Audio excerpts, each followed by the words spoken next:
Direito penal, teoria geral do crime, conceito e ilícito penal. Olá, tudo bem com você? Eu sou o professor Tiago Pacheco, delegado de polícia e professor de direito penal aqui no Aprova Concursos, e hoje vamos com mais um tema importantíssimo para o seu concurso, um tema que sempre é cobrado em provas. Vamos falar, olha só, do conceito e ilícito penal, conceito de crime e ilícito penal, perfeito? Vamos lá. Olha só, no ordenamento jurídico brasileiro, infração penal é gênero.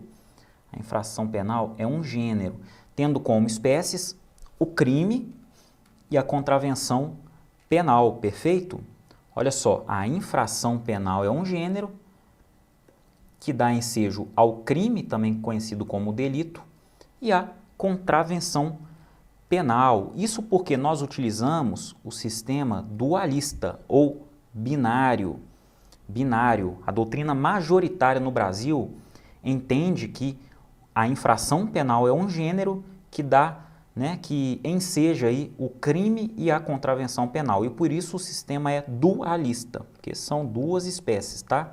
Ou binário de dois também, tá? Então, não há diferença ontológica do ser entre crime e contravenção penal, mas apenas axiológica.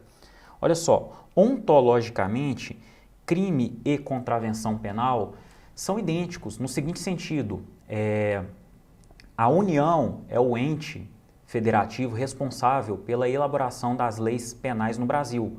E a União é o ente responsável tanto pela elaboração das leis que definem crimes ou contravenções penais, perfeito? Por meio de quem? Por meio do Poder Legislativo Federal, a Câmara dos Deputados e o Senado Federal, que compõem o nosso Congresso Nacional, perfeito? A competência é privativa da União. Então, ontologicamente, a União está legislando, ela está legislando no mesmo sentido, criando crimes, ou delitos e contravenções penais. Inclusive, a conduta evolui com o tempo. Algumas condutas são consideradas em um momento contravenção penal, em outro momento podem ser consideradas crimes. Ou o inverso também pode acontecer, uma conduta criminosa pode ser reduzida a uma contravenção penal. Um exemplo muito bom sobre isso é o porte ilegal de arma de fogo. Antes de 97, o porte ilegal de armas de fogo era uma contravenção penal, de 97 até 2003. 2003, com o Estatuto do Desarmamento, essa conduta passou a ser identificada pelo nosso direito como crime, e está lá no artigo 14 da Lei 10.826 de 2003. É um crime. Uma conduta foi contravenção penal em determinado tempo e em outro tempo ela se tornou crime. Por quê? Porque o importante aqui não é analisar o tamanho da conduta, se é uma conduta grave ou uma conduta mais branda, Ontologicamente, nós afirmamos que crime e contravenção penal se equivalem justamente por sua estrutura, tá? Principalmente por sua estrutura, pelo seu modelo de elaboração, pela sua fonte formal, A fonte formal de ambas é a União. Então, são idênticos nesse aspecto. Contudo, há diferenças axiológicas, ou seja, diferenças de valor. E aí sim, nós estamos falando de valor mesmo da conduta. O crime é uma conduta maior, uma conduta que traz mais perigo, Perigo concreto, perigo abstrato, não importa. O que importa é que o crime demanda mais do Estado, demanda mais cobertura do Estado. A infração, ou melhor, a contravenção penal é uma espécie de crime menor, é um crime menorzinho, é como se fosse um crimezinho. Claro que a gente está falando isso aqui para você entender o conceito, Você não vai escrever numa prova dissertativa que a contravenção penal é um crimezinho, mas é uma conduta de menor valor. É uma conduta de menor valor. Os bens jurídicos tutelados na contravenção penal são mais tranquilos do que os bens jurídicos tutelados na modalidade criminosa, nos crimes, perfeito? Então há uma diferença aí de valor entre as duas condutas, mas ontologicamente não há diferença, só axiológica, tá? Olha só, o conceito genérico de crime, ou de infração penal, é a conduta contrária às normas incriminadoras de direito penal. E no Brasil a gente adota o sistema dualista ou binário, conforme já falado. Outros países adotam o sistema tricotômico, tá? Itália, França, por exemplo, mas não vamos adentrar nisso aqui para a gente não se confundir, porque o importante aqui é o Brasil para nós, é o Brasil. E doutrina majoritária, praticamente 100%, adotam esse modelo dualista ou binário, tá? Olha só, o sinônimo de crime é delito, tá? Isso aí todo mundo entende. Mas e o sinônimo de contravenções penais? E o sinônimo de contravenções penais? Isso aqui, por incrível que pareça, já foi cobrado em concurso público. Então vamos ficar ligado, porque se cair de novo, você não vai perder essa questão. Muito pelo contrário, vai acertar em detrimento da maioria. A maioria vai errar. Olha só, crime anão, crime vagabundo e delito liliputiano são os sinônimos de contravenções penais. Por quê? Porque alguém na doutrina já escreveu algum dia esses termos e esses termos pegaram. Os doutrinadores vão replicando em seus livros e isso acaba virando uma espécie de apelido oficial, tá? Então é bom saber. Via de regra, a banca examinadora dirige-se à conduta, né, como uma contravenção penal e não como um delito anão. Mas se isso por acaso vir na sua prova, não se assuste, tá? Delito anão é uma contravenção penal, tá? O crime anão, ou o crime vagabundo, ou o delito liliputiano, perfeito? Vamos seguir aqui, ó. Olha só, um conceito legal de crime e contravenção penal. Ele é dado pelo Decreto-Lei 3914 de 41, que é a Lei de Introdução ao Código Penal. Considera-se crime a infração penal que a lei comina pena de reclusão ou de detenção, quer isoladamente, quer alternativa ou cumulativamente com a pena de multa. Essa é a definição de crime dada pela Lei de Introdução ao Código Penal, uma definição legal, tá? E a definição de contravenção é a seguinte: contravenção é a infração penal a que a lei comina isoladamente pena de prisão simples ou de multa, ou ambas alternativa ou cumulativamente, tá? Importante saber que nós temos aqui um conceito legal, um conceito dado na década de 40, mas um conceito bem atual. É exatamente isso que a gente vê no momento atual, perfeito? Um conceito lá prescrito, né? Um conceito prescrito no Decreto-Lei 3914, que é a nossa lei de introdução ao Código Penal. E olha só, o conceito, né, de crime evolui de acordo com a teoria, tá? Olha só, não vou aprofundar muito nisso aqui, mas a infração penal, num primeiro momento, era conhecida apenas pelos crimes. O crime, que era sinônimo de delito, né? O crime-delito, por outro momento, em outro momento mais evoluído, ganhou também a contravenção penal ao seu lado. E aí a doutrina já fazia diferença entre crime, delito, né, ou contravenção penal. E num terceiro momento mais atual, a infração penal é igual a crime, delito ou contravenção penal. Aí a infração penal é os dois. A gente vai destrinchar isso agora. Vamos ver aqui o conceito formal, o conceito material e o conceito analítico. O conceito analítico em especial que vai vir em 3 teorias, tá? Vamos para o conceito formal, olha só. Será crime toda ação ou omissão contrária à lei penal. Esse é o conceito formal de crime, tá? E eu coloquei aqui, ó. Crime é aquilo que assim está rotulado em uma norma penal incriminadora sob ameaça de pena, tá?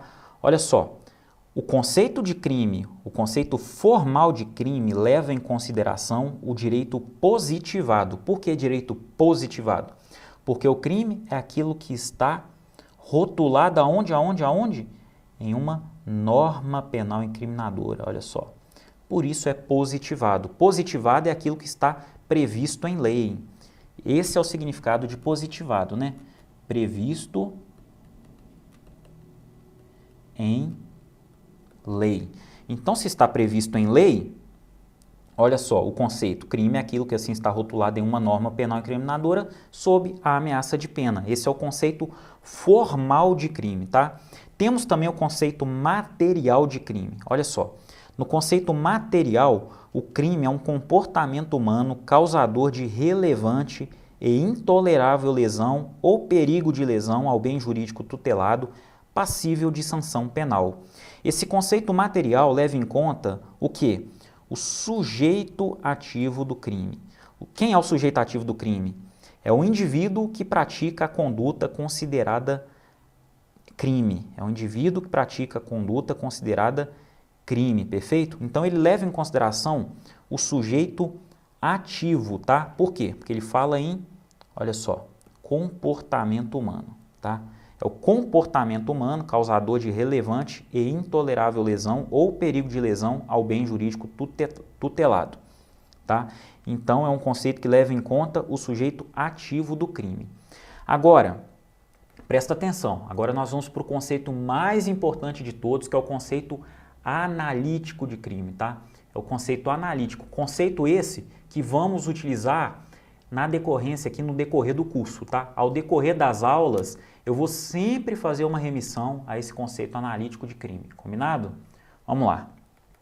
Olha só, de acordo com o conceito analítico, o crime define-se como um fato típico, ilícito ou antijurídico e culpável. Esse conceito leva em consideração a estrutura do crime, tá? A estrutura do crime formada por esses três elementos. Por esses três elementos, a estrutura do crime que, se compõe por esses três elementos, fato típico, ilícito e culpável. Esse é o conceito analítico que já variou, já teve variação ao longo aí do tempo, de acordo com os doutrinadores e a evolução do direito penal também. Olha só, num primeiro momento, Dott, Damasio e Mirabete são doutrinadores mais antigos, olha só, definiam o crime como fato típico e antijurídico. Fato típico e antijurídico apenas. Conceito bipartido. Antijurídico é a mesma coisa que ilícito, tá? Ilícito é sinônimo de antijurídico. Atualmente, nós estamos nesse caminho aqui, com o conceito tripartido, que é defendido por Bittencourt e Luiz Regis Prado, tá? Olha só, o crime é composto pelos elementos fato típico, antijurídico e culpável, conforme eu falei aqui em cima. E temos ainda uma teoria quadripartite, que é o conceito quadripartido, defendido, por exemplo, por Munhoz Conde, informando que o crime é composto pelo fato típico, mais antijurídico, mais culpável e punível. Ele engloba ainda o conceito aqui da punibilidade, tá? Eu vou deixar uma interrogação aqui que eu vou fazer uma observação no final da aula com relação à punibilidade. Olha só, fiz um quadro aqui para ilustrar o nosso raciocínio e eu quero que você copie esse quadro, tá? Copie esse quadro porque ele é importante e vai dar para a gente uma visão global, uma visão ampla de tudo aquilo que a gente vai estudar a partir de agora, nas próximas aulas. A gente vai dissecar esse conceito analítico de crime e vamos passar por todos esses institutos que estão descritos aqui nessa tabela, perfeito? Olha só, mais uma vez, conceito tripartido, de acordo com, aliás, teoria tripartida, de acordo com o conceito analítico do crime, temos fato típico, ilícito e culpável, tá? Ilícito, que é também o antijurídico, perfeito? Ilícito, que é o antijurídico também, tá? Olha só, o fato típico é composto pelos elementos conduta, resultado, nexo causal e tipicidade. A ilicitude ou antijuridicidade é composta pelo estado de necessidade, legítima defesa, estrito cumprimento do dever legal e exercício regular do direito. E a culpabilidade, por sua vez, é composta pela imputabilidade, pela potencial consciência da ilicitude e pela exigibilidade de conduta diversa, tá? A priori eu quero apenas que você entenda esse quadro, entenda a teoria tripartite, entenda o conceito analítico de crime, porque nós vamos ver esses institutos um a um no decorrer das aulas. Não se preocupe com isso, perfeito? Fica com essa mensagem primeiro. E olha só, eu falei lá, tinha deixado uma interrogação, né, que eu falei que queria dar uma palavrinha sobre a punibilidade. Então vem a observação final da nossa aula. A punibilidade, ela não, olha só, pela maioria da doutrina, pela doutrina majoritária, a punibilidade não constitui elemento do crime, mas mera consequência jurídica. Ou seja, presentes os 3 elementos do crime. Quais são os 3 elementos? Fato típico, ilícito e culpável. Presentes os 3 elementos do crime, o direito de punir do Estado se concretiza, surgindo a punibilidade. Então, a punibilidade, conforme dito pela maioria ou praticamente 100% da doutrina brasileira, a punibilidade ela não constitui elemento do crime, mas uma mera consequência jurídica. Muito importante essa consequência jurídica, mas ela não é um elemento constitutivo do crime, perfeito? Bom, essa era a mensagem que eu queria deixar para você, né, com relação aos conceitos de crime, com relação ao conceito analítico principalmente. Não precisa ficar preocupado, porque nós vamos ver ponto a ponto toda essa estrutura, né, da tipicidade, da ilicitude, da culpabilidade, todos esses elementos, né, um a um nós vamos ver e você vai entender o conceito, é muito tranquilo. Eu quero que você tenha em mente sempre esse quadro, porque a gente vai ter uma visão global daquilo que a gente está estudando no momento, perfeito? Então, grande abraço para você, fique com Deus e bons estudos, tá? Até mais, um abraço.